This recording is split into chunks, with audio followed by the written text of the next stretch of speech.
So I just got this Microlux mini drilling machine. It's one of the brands that is sold under a number of different names. So I gather that Grizzly, Harbor Freight, and maybe a few more. I saw LHS on YouTube. In this kit that I brought from Microlux, it comes in with a power feed for the x-axis. I can get that there. Okay. On the regular ones, there is actually some holes in order to mount the stops for the x-axis. In this case though, it's got to be put on the back side of, let's switch this around here. Okay. In this particular mill,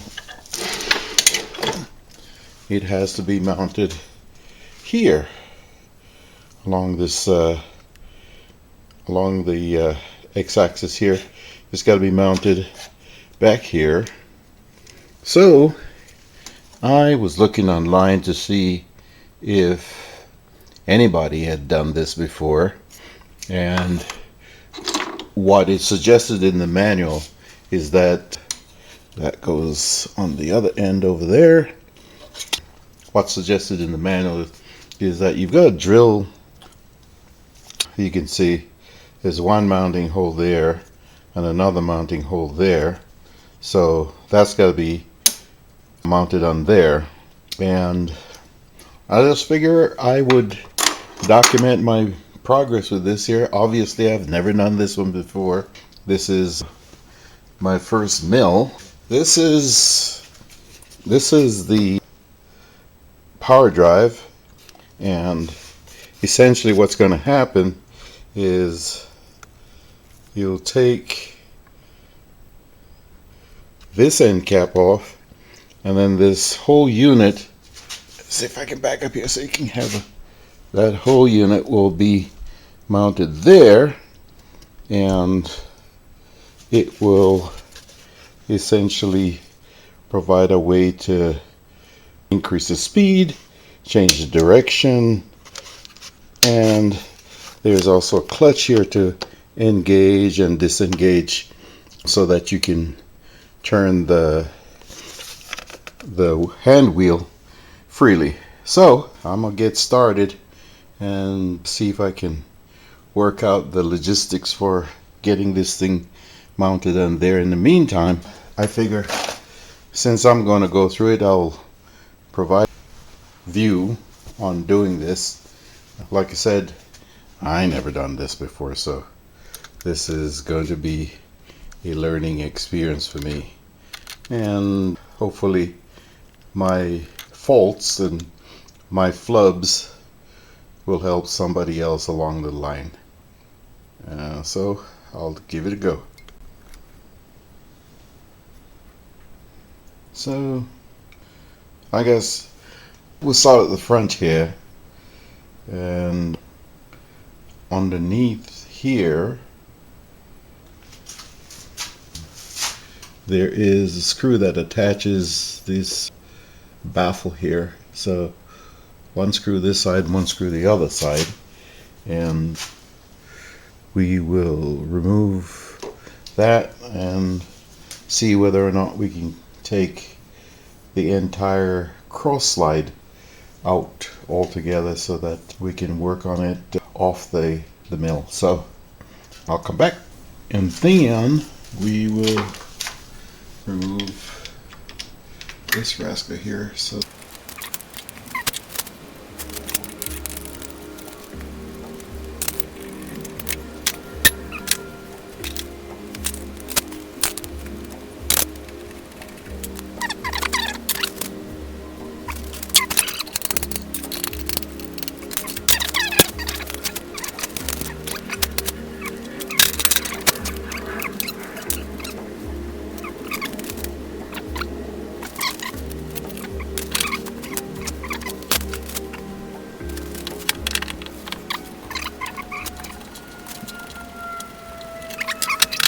So what I intend to do is to lay out a template in Fusion 360 just so that I can just apply it to the back and use that in order to lay out the holes and what have you, instead of using a ruler and measure and what have you, that I'm absolutely atrocious at. So it'd be a bit better to do that, I think. So what I will do here is I'll take my caliper and we'll get a measurement of this. So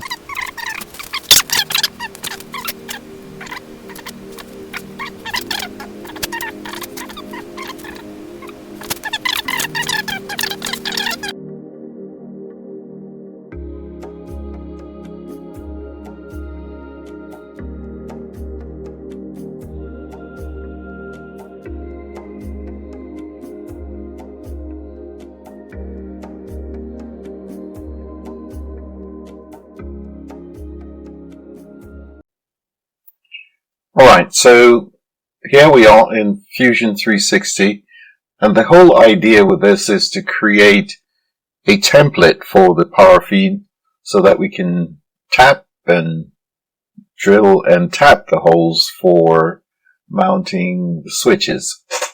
So we've got two rectangles that we have to work with, and looking at the measurements here. So one rectangle for this portion and another rectangle for this portion. So let's go back here and we'll create the first rectangle, and we'll do, and the first rectangle, as you saw in the video there, is 384 by 31.33. And then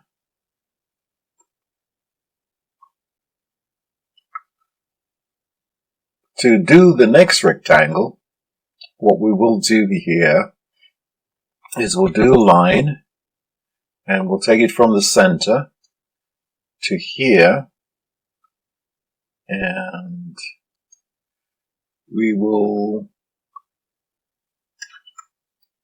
select this line and we will make it a construction line. Now we'll do another rectangle, and this time we want it to be center rectangle, and we will start here. Now the second rectangle is 151.67 by 48.3. Now, just to make sure that we are correct, so it's 48.3 and 151.67, and the first one was 384 by 31.33. Let's go back here. Now we will take a collinear. We'll select this line and this line, and there we are. Now we will draw a line from here to here, and this is going to serve as the basis for the holes that need to be drilled. And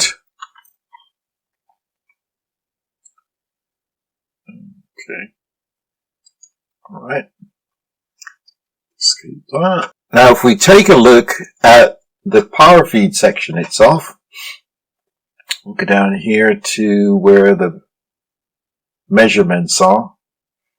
We've got 4 M3 holes there, which is that first line that I drew, and then 2 M4, sorry, for these switches.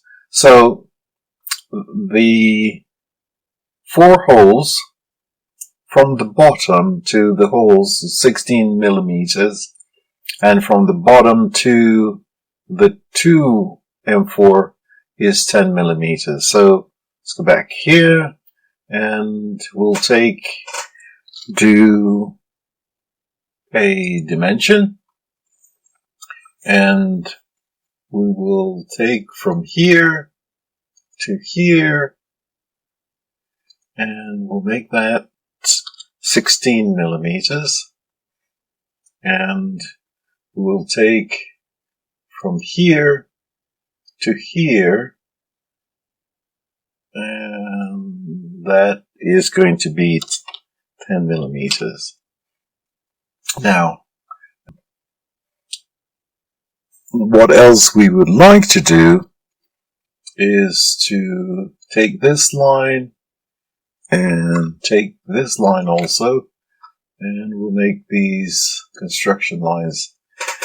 And then we will do a circle here, make that 3 millimeters, and another circle here, and this is also 3 millimeters, and circle here, again 3, and another circle here, and this one's also 3 millimeters, and then we will go here, we'll do a circle here, this one's 4, and the last one is here, and this one is also 4.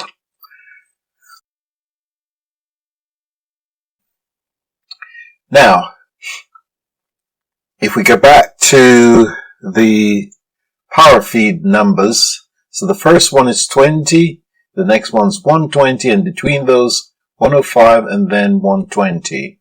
So let's go back here, and we'll do a dimension, and from here to here is 20, from here to here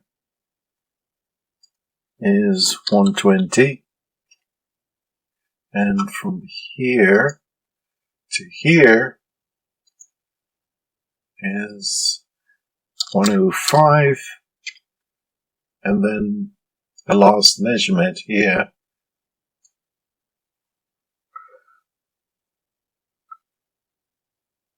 such a traitorous thing, 120. Alright. Okay.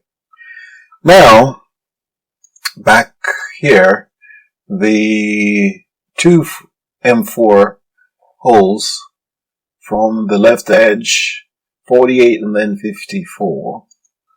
So,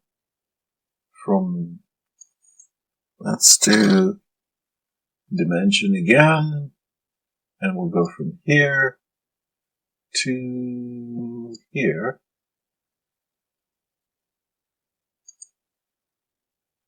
And we do 48, and then here to here will be 54. Right. And we'll finish this sketch. Now, the whole idea is to put this on a piece of paper. The actual length from here to here is about 15 inches. Now, The paper that I'm going to put this on is 8.5 by 11. So being 15 inches, even at the 11-inch landscape portion, I will actually need 2 pages. So we'll start another sketch to outline where the pages should be. So we'll go here and we'll create a new sketch, and we will begin a rectangle. And what we are looking to do is to create a rectangle that will encompass this template, because obviously we want to print this on paper. So this width, the landscape mode, 11 inches by 8.5 inches. And this, as you see, we are overlapped properly, but just for my own sense of whatever, I'm going to select this and we'll move this up just about dead center, I guess, about there. That should be good. Not really absolutely necessary, but fine. Then the next thing to consider is that most printers will not print to the very edge of the paper. So I will do an offset, and we'll select that, and we'll do a negative offset, go inside, minus 0.2 inches. Okay, not quite what I thought it was going to do. Right, so let's get rid of the minus. That's what we're looking for. Okay. So now the next thing is that we want to put 2 pages so that we can overlap the 2 pages together. So I will create a rectangular pattern, and we will select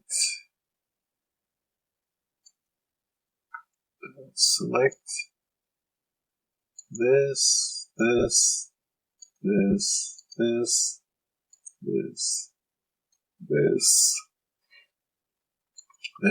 and that. And we only need 1 set of 2 pages. And what I really need to do then is to offset this so that the 2 pages overlap. And as you can see, the holes are there. We want them to overlap in such a fashion that the holes where I actually tape these 2 pieces of paper together, that the holes are on both pages so that they can be used as a reference mark. And we'll do OK on that. And finish sketch. However, there is one more thing that I need to do here, is to now actually create the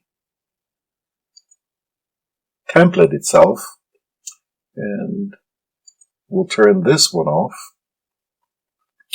and we'll select this, and we'll select this, we'll extrude this, and it doesn't need to be very large, so we'll do 1 millimeter. And there we are. And so, now, what we need to do, now that we have a part, is to create a new drawing. So we'll go File, New Drawing, from Design. And of course, because I'm going to do a drawing, it wants me to save the actual sketch itself. So we'll call this mill template, and we'll save it to my first project just because. Why not? And we'll save that. And now that we're there, we are going to take landscape. So we'll do 11 by 8.5, and we'll go, in this case it really doesn't matter what I choose, full assembly, but I'll choose visible only just to make sure that this is what I'm going for. Click OK on that. And now the first sheet is created. Now a little bit.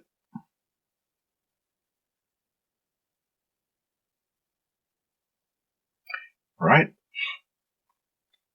I want this to be from the top view, so I'll choose that. And we are doing a template, so we want this to be 1:1. And then I will drop this about there. And click OK. I don't need this. We'll delete that.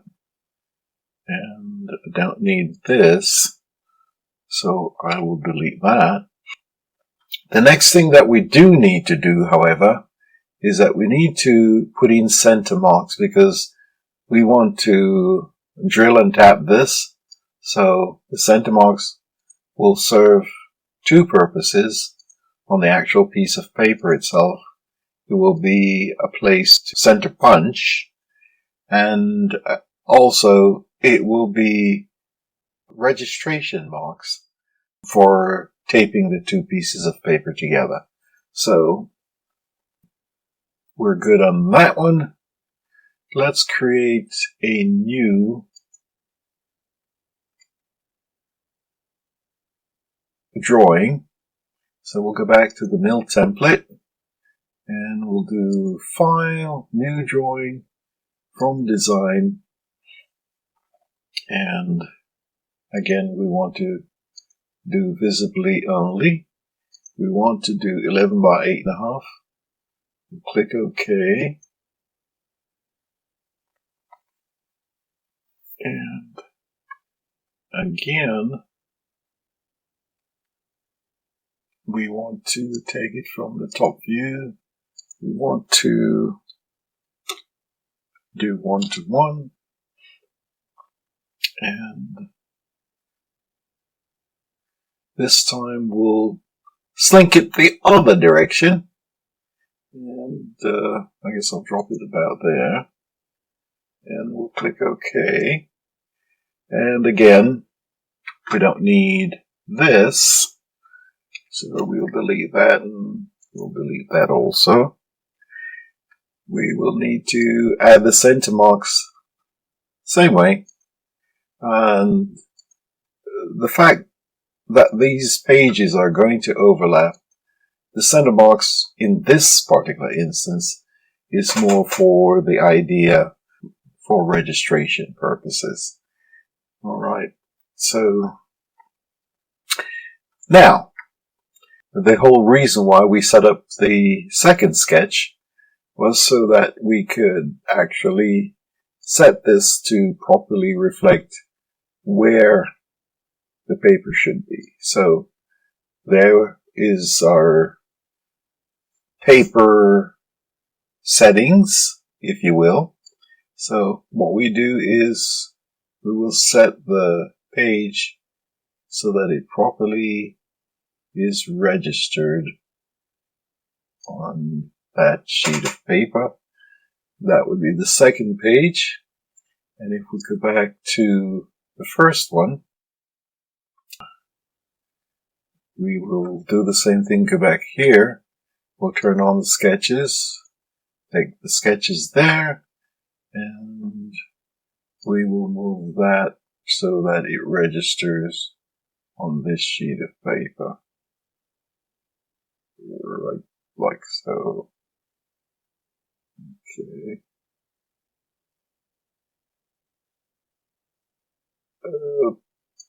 Okay, there we are.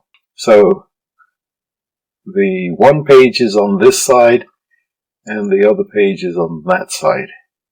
And the only thing that I need to do at this point then is to do File, Print.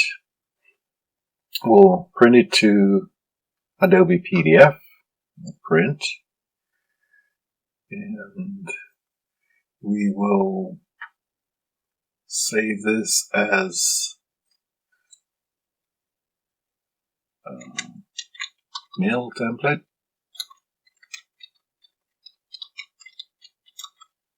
And do page 1.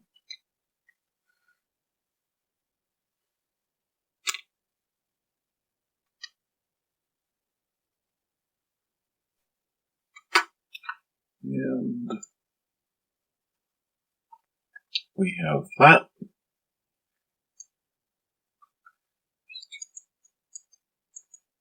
So, alright, so the mail template page 1. And we will go here and do File, Print, and Print, and we'll call this baffled template. We'll call it page 2.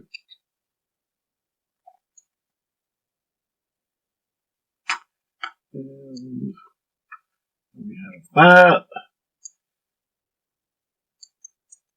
That's page 2. And this is page 1.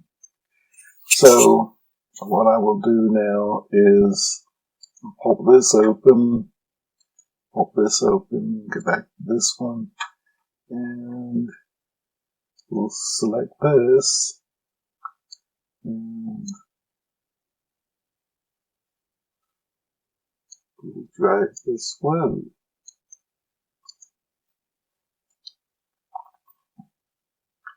And we'll drop that there. And as you can see, there's one side and there's the other side where these two lines are. I'll just have to bring them together and they will overlap, and then I can use these two as crosshairs to make sure that the registration is proper. Put a piece of tape across this and a piece of tape across the back of this one, and there we are. So I'll save this file, save as, and we'll call this template.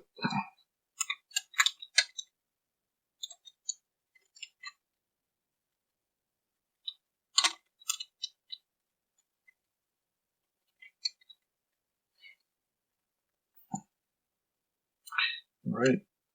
And so what I now have is both pages here. So go to print, and in this case I would print to my printer. And I will tell you the one thing that you need to be sure of is that you take actual size, because of course we're doing a template And that was the whole reason for this exercise, was to make sure that what we get is something we can tape together and actually put on the cross slide so that we can drill the holes properly. So there we are, and off we go. And I will see you back at the cross slide. Alright, so here is our template. I don't know if I can get that to, it might not be visible, but anyway, so this template will fit this way, and that will sit on top of that, and then we'll center punch where we need to by double-sided tape.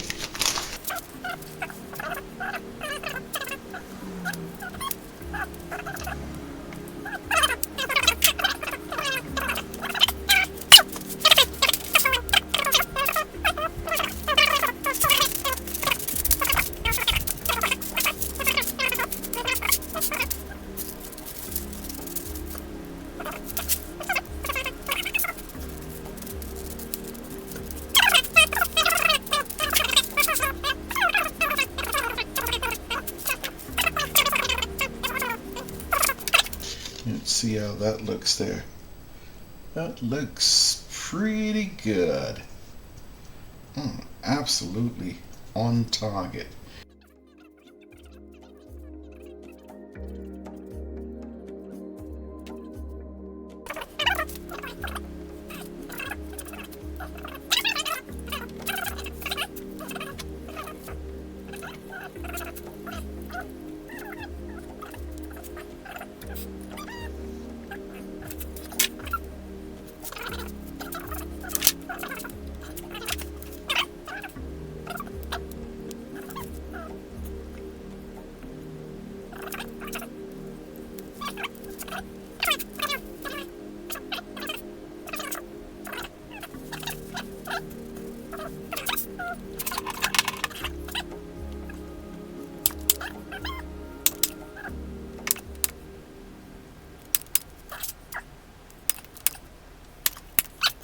Let's see if we can get this rolling here.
And looks pretty good.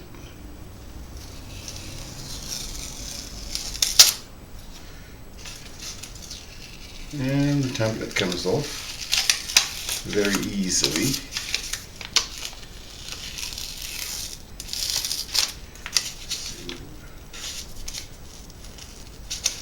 This double-sided tape is doing better than I thought it would on the oiled surfaces. It's holding pretty well. Really surprised at that.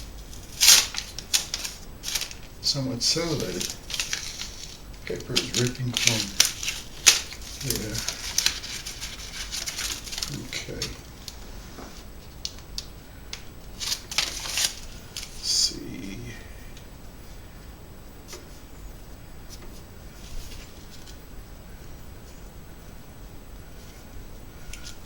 We're really holding on pretty well.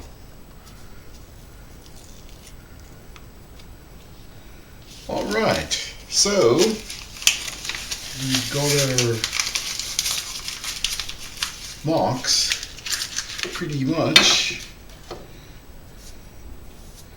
There, one there, one there, one there. All right.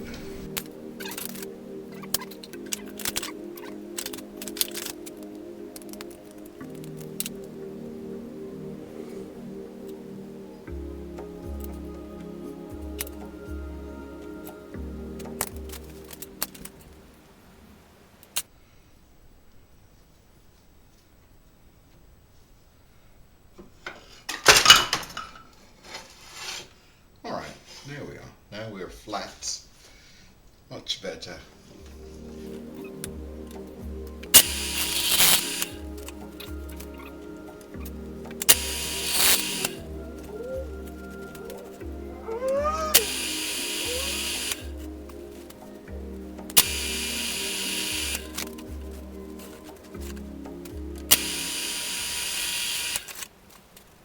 All right. Now let's go to tapping size, and so for the 3mm we will find a 2.5mm drill bit.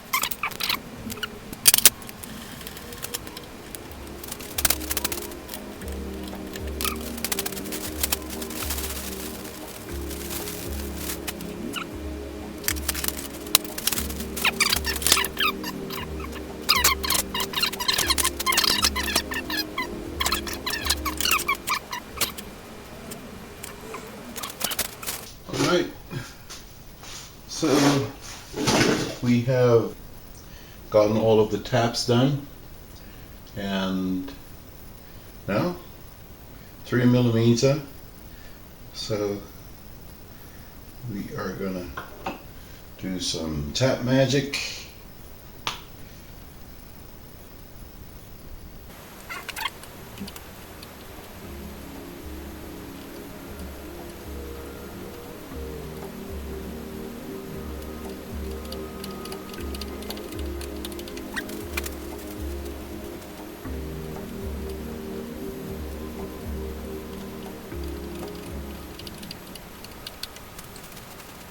Of course I can't resist it. I'll try it, see, make sure that it's tapped. Let's see. Oops.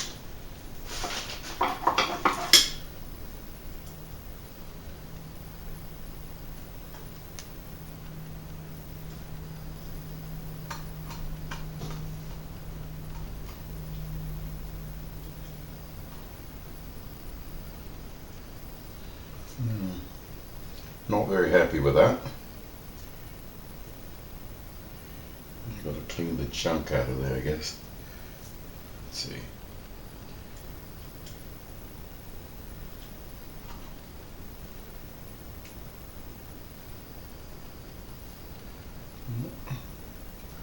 Not doing it for me. Let's see.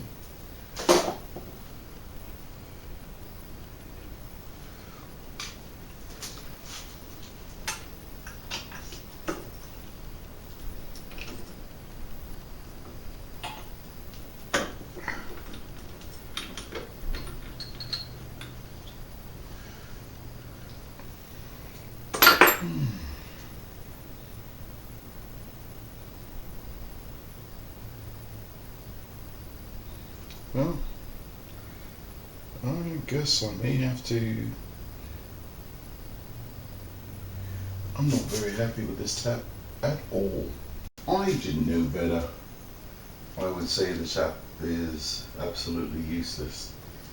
And as a consequence of that, of course, my thread now is also use this. I tried using a Harbor Freight tap, which absolutely was horrendous. So I've since gotten a tap from Amazon, and this is a plug tap as opposed to a tapered one, because of the fact, of course, is that this hole does not go all the way through, and I want to be able to make sure that my tap is straight up and down, but at the same time to have as many threads as is possible. For that reason, I'm using the plug tap. So let's get on with it. Let's try our screw in there. Don't drop the big screw, okay? Alright, let's see.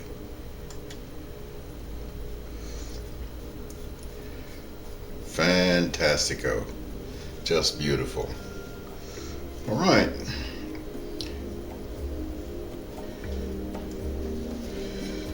It's one down and another 6 to go, whatever.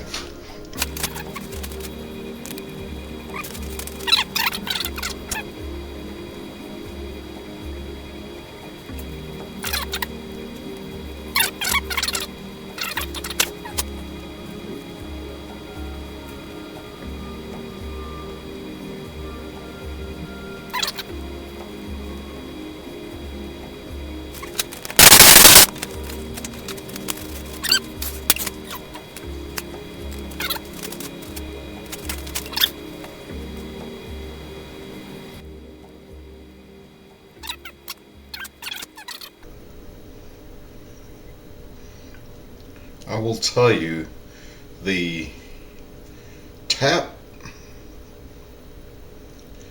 that you use is so important in this case. Don't buy junk like I did. Go ahead and spend the money and get a tap that is worth the effort. It is so much more nicer to use a tap that has been created properly. So my bad.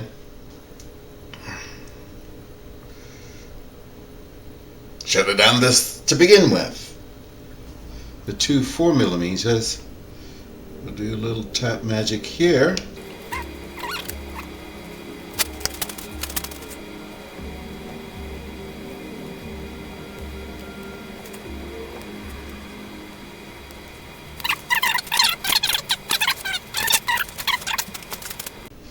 I get the feeling I need to drill these a little bit deeper, because it's bottomed out already and that has just stripped out what I've threaded so far. So let's get a drill on here, and I guess I'll make these also 10mm deep. So bear with me, I will be back. So the drill bit is now set to bottom out right there to the top. So that's 10mm.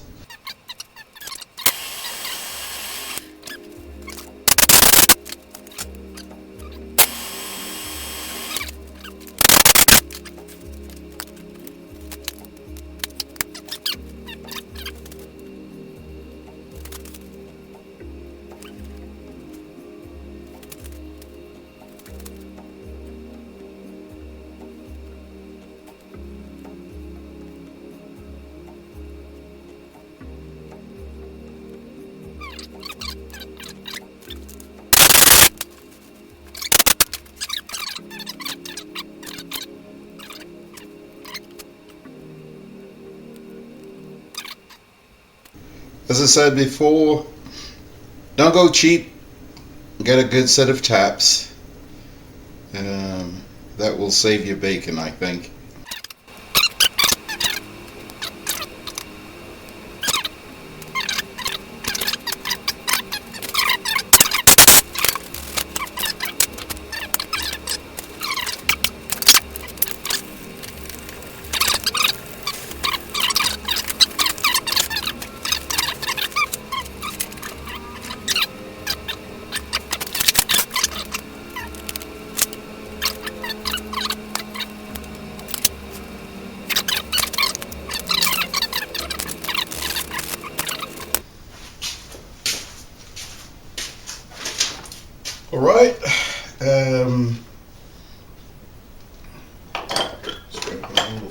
screwdriver here.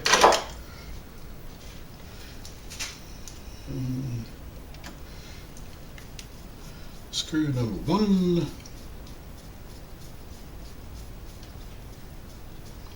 Absolutely like butter. Very good. I am very pleased.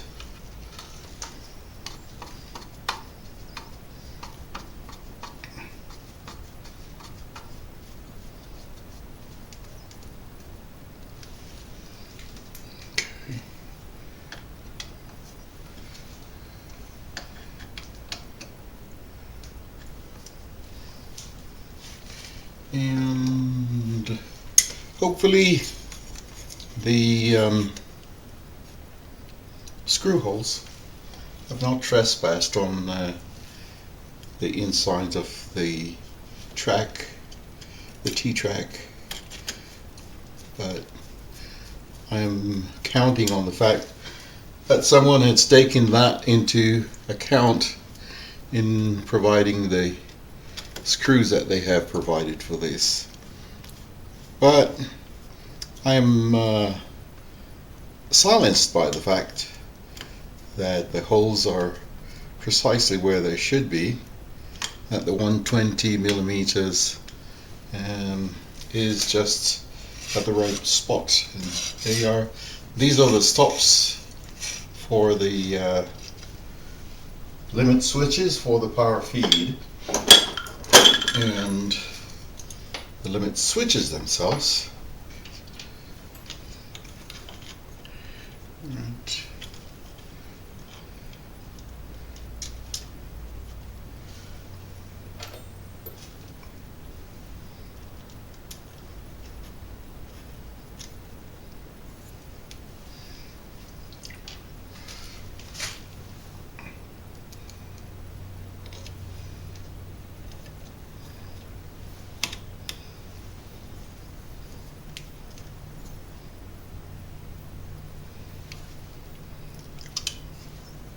Righteous. Very good. Perfect. Absolutely aligned. Very good. Right. I think we have what is called successful. As you can see, there's a separation and actuation. Now, the last part of this, of course, is to put everything back where I got it from. Alright, I'll be back.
Right there.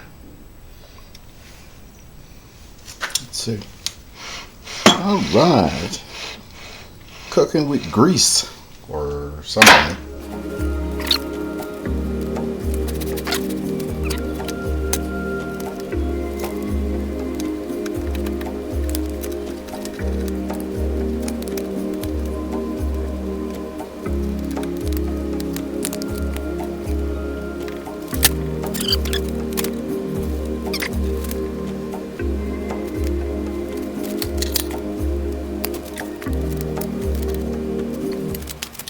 All right. So, just so that everything is flowing the way that it's supposed to, we're going to do a little bit of grease on here, just so that our slide will slide like it's supposed to do. Pop this open. Yeah, looks like grease.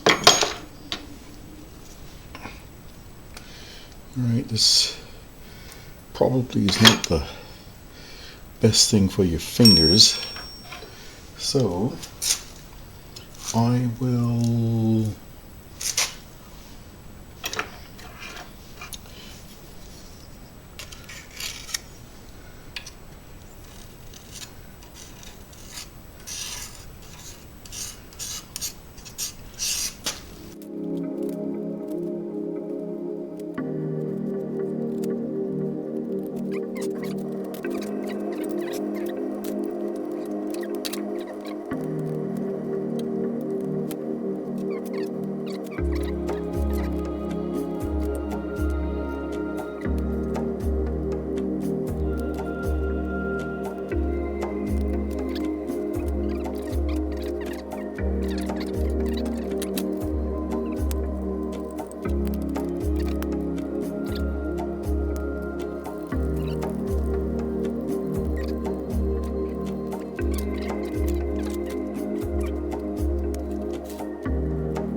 Oh, that flows so nicely.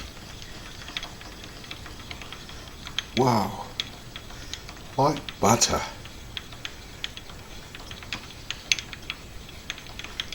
I'm loving it. Oh, we'll see you later. That's enough for one day, I guess. At least the front baffled back in place, and we'll continue the saga. Alright. So let's put the back baffle back in place, and this one, like the other one, is a bit of a bugaboo to do, I guess, but we will get there. Let's spread this grease out. Love that. Clean up in aisle 4.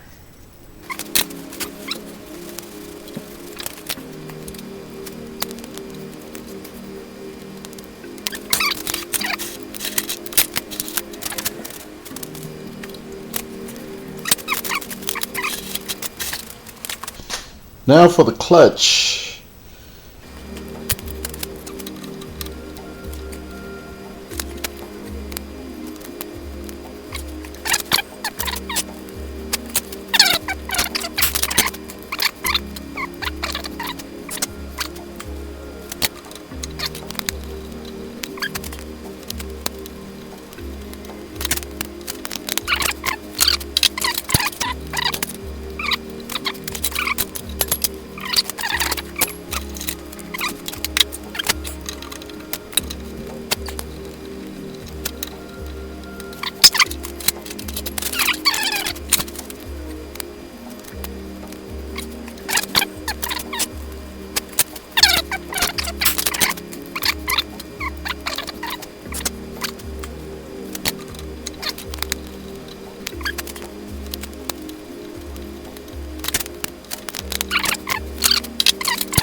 Pouring butter now. All right.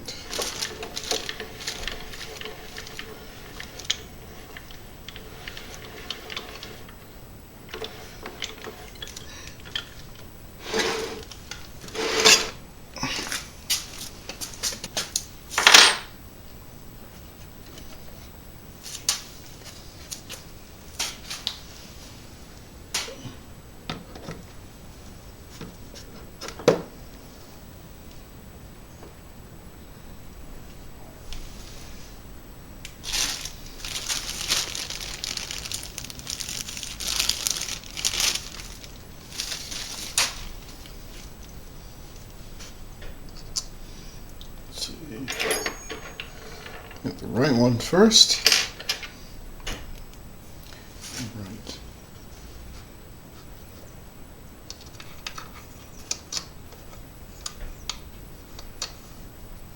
A little bit on the close side here.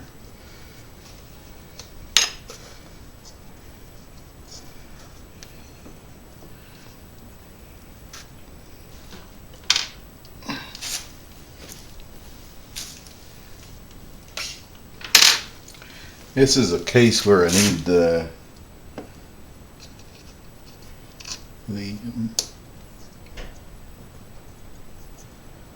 ball.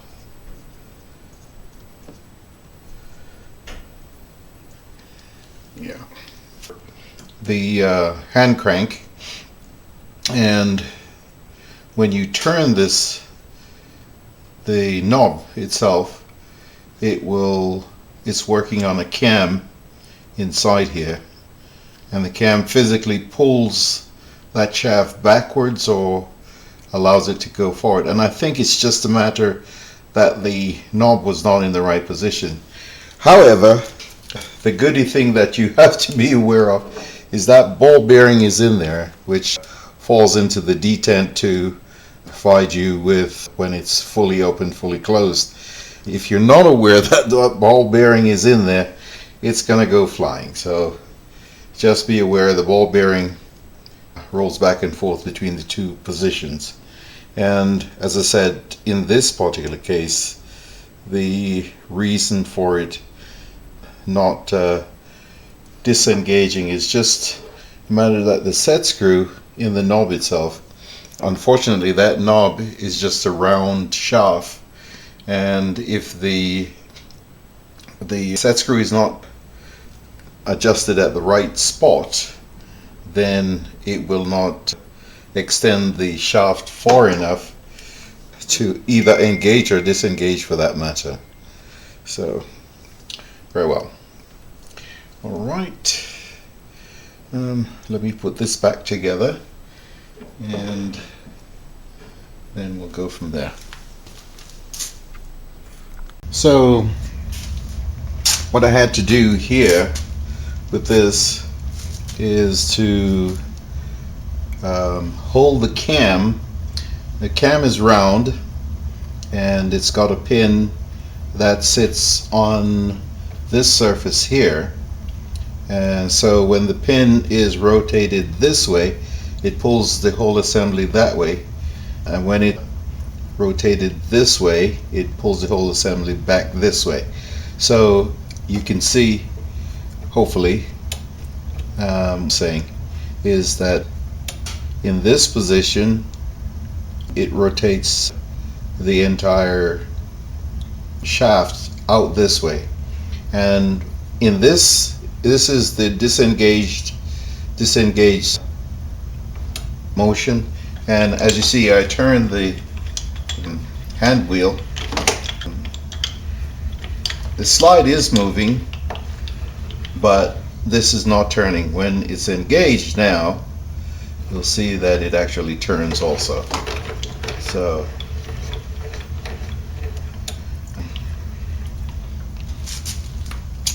we'll put the drive unit back on, and we will see whether or not we are in business.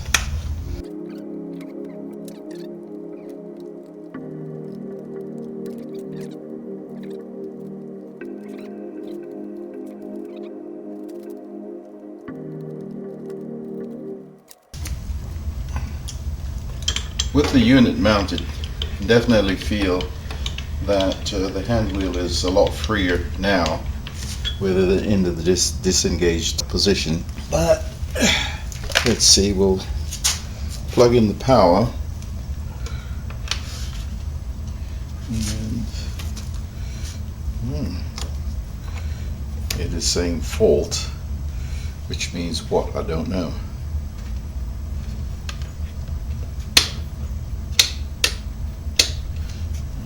Looks like it doesn't like where it is.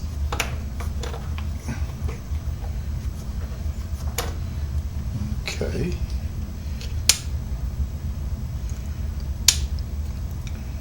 Oh, somehow or the other it was triggered. Let's see.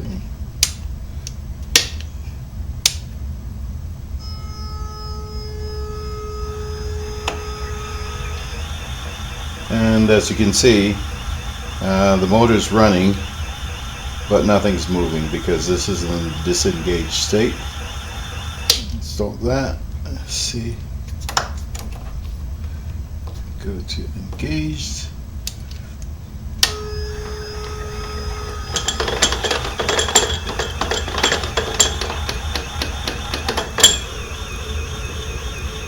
There we go.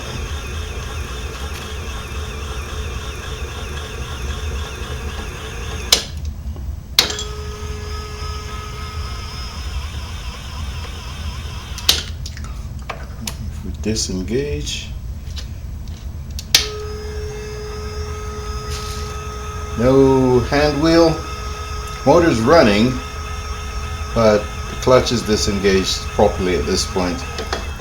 And we are engaged and cooking. Right. Well, it looks like my power feed has been adjusted properly at this point, and everything's running as it should.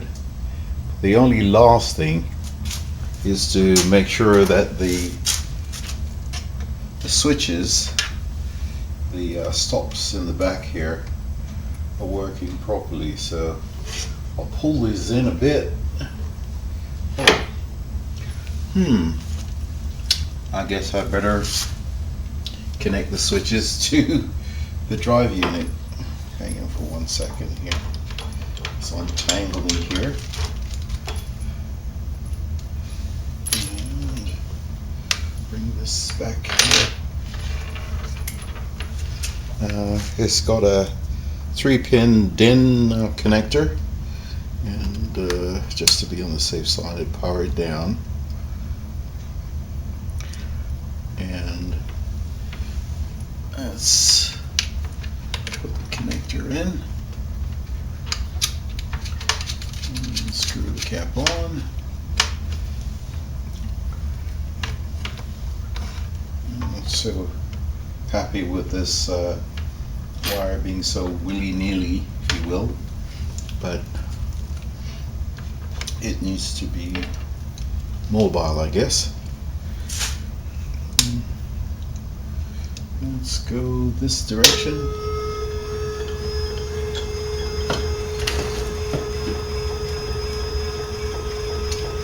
Make sure that the stop switch shuts it down.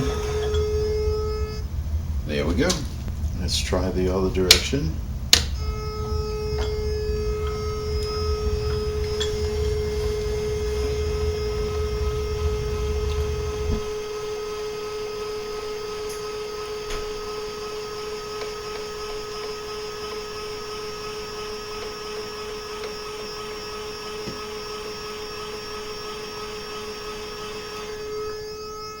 There you are.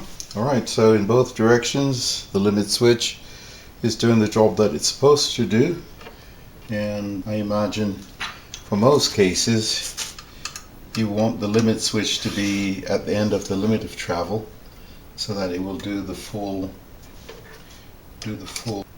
length of the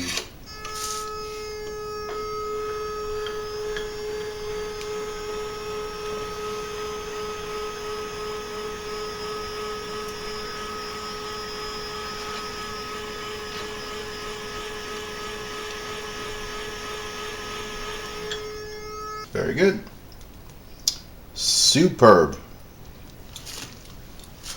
So, for what it's worth, that was the whole kit and caboodle of getting it Powerfeed connected, getting the Powerfeed to do its job, taking all of this apart and putting it back together. All things being equal, it was a bit dodgy at the beginning, but I think I've gotten to the point where I'm confident enough we got the job done properly. Alright, and so that brings a wrap to installing the Powerfeed, and as you can see the power connects there. Two actuators for stop switches are on the platforms here. They have both been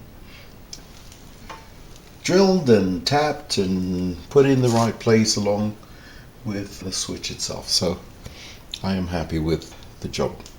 So thanks very much for coming along for this stupid ride with me, and hopefully this has meant something, or at least will inspire you to take on the task of installing a Powerfeed on your end mill.